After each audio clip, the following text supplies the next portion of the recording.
सठ सुधराही सत संगत पाई, पारस परस कुधात सुहाई।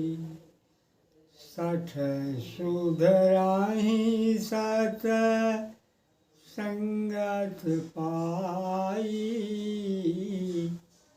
पारस परस कुधातु सुहाई। कठोर लोहा भी पारस के स्पर्श मात्र से मुलायम एवं बहुमूल्य धातु सोना बन जाता है। ऐसा प्रभाव है सत्संग का। मूर्ख से मूर्ख, गंवार से गंवार व्यक्ति सत्संग से सुधर जाता है। अब एक कथा सुनिए, आपको विश्वास हो जाएगा कि कथन में कितनी असलियत है। शहर के पास जंगल में 4 साधु भगवान का भजन करने हेतु कुछ दूरी बनाकर बैठते थे। उन चारों की अलग अलग निष्ठा थी।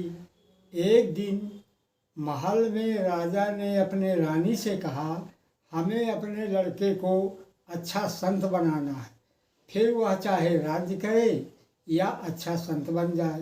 रानी ने कहा, महाराज, जो संत बनना चाहता है वही संत बनता है, दूसरे के बनाने से कैसे बन जाएगा। राजा ने कहा, इसका एक उपाय है, सत्संग। सठ सुधरहि सत संगत पाई।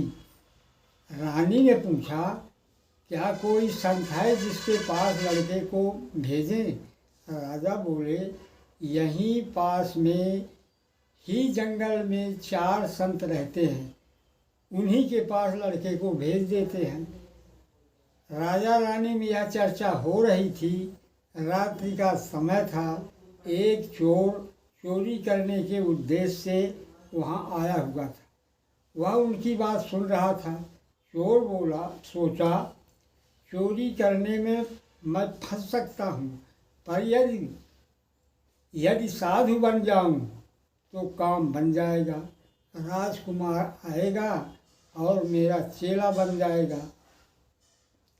चोरी करने की क्या आवश्यकता।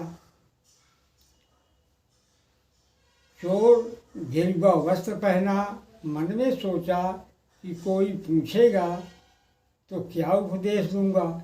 ऐसा सोचकर वह पहले संत के पास पहुंचा और संत से अपने कल्याण की बात पूछी कि महाराज, मेरा कल्याण कैसे हो। संत ने कहा, दिल किसी का मत दुखा, यह दिल खुदा का नूर है। चोर ने पूछा, और कुछ महाराज। संत ने कहा, और कुछ की ज़रूरत नहीं है, बस एक ही बात से काम बन जाएगा। चोर दूसरे संत के पास गया और बोला, महाराज, कल्याण कैसे हो, कोई उपाय बताइए। संत बोले, चाहे गला कट जावे पर सत्य नहीं छोड़ना, सांच बराबर तप नहीं, झूठ बराबर पाप, जाके हृदय सांच है ताके हृदय आप। चोर बोला, और कोई बात। संत बोले, और की जरूरत नहीं है।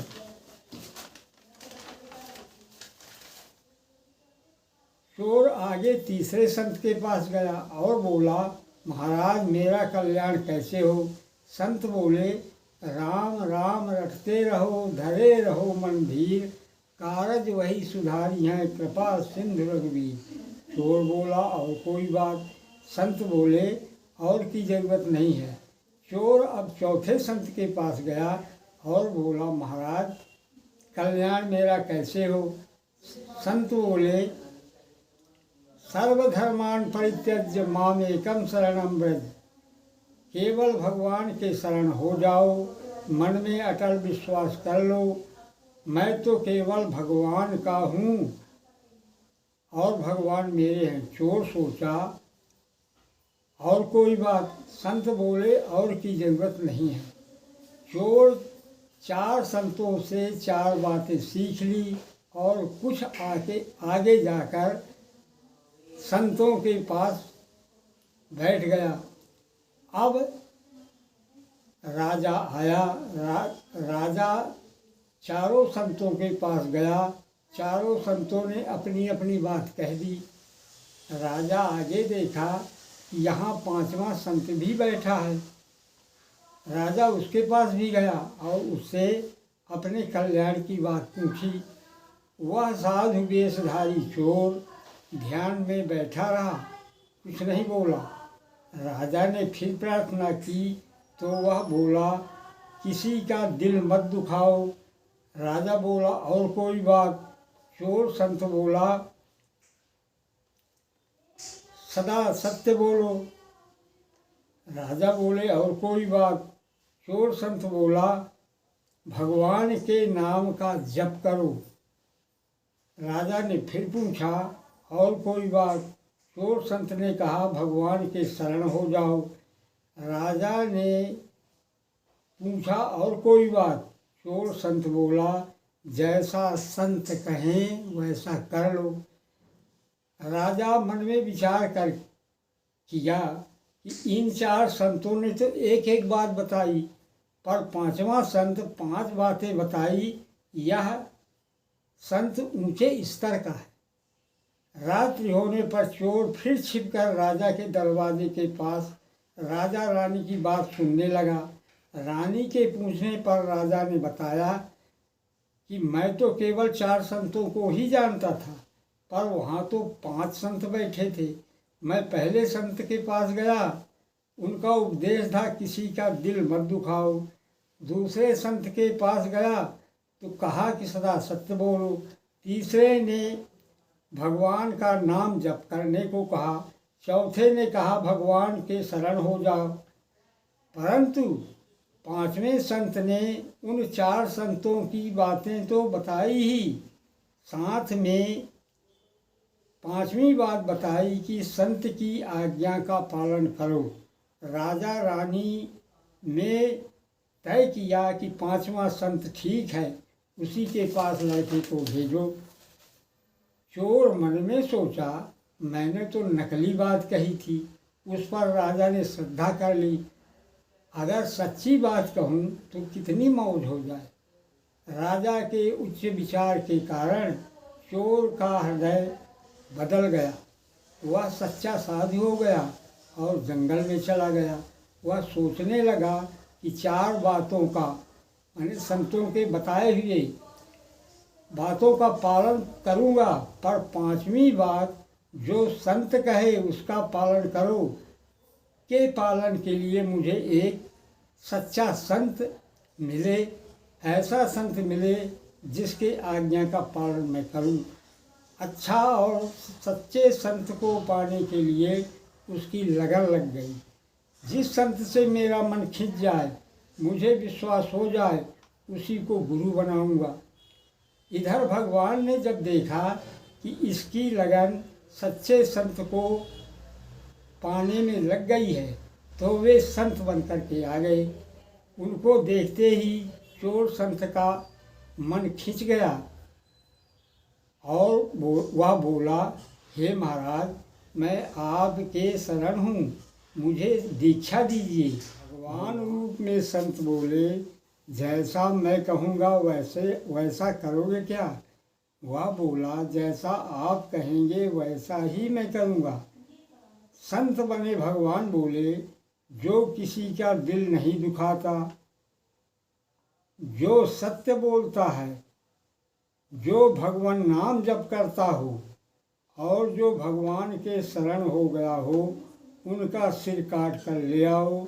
ये चारों सिर काट कर लाओ, तभी हम तुम्हें दीक्षा देंगे।